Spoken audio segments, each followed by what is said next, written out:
Epiphone u suradnji sa Gibsonom predstavlja nove modele iz Inspired by Gibson Custom serije.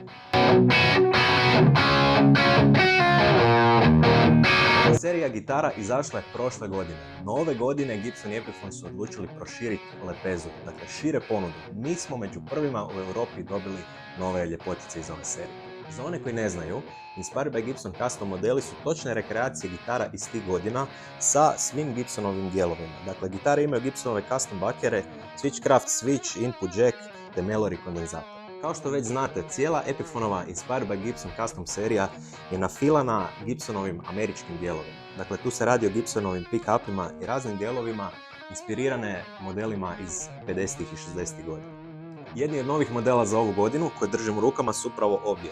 1960 Epiphone Les Paul. Dakle, za razliku od prošlogodišnjeg 59 modela, ove gitare imaju puno tanji, ugodniji vrat.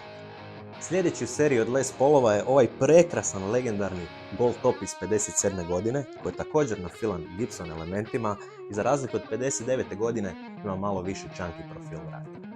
Za sve ljubitelje pravog SG Custom modela ovdje imamo ljepoticu iz 64. godine sa Maestro Vibrola tremolo sistemom.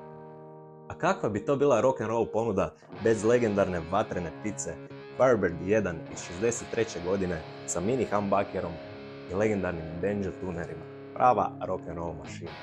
I za kraj, gitara o kojoj ne treba puno pričati, legendarni ES335 iz 62. godine u ovom prekrasnom 60s cherry finish.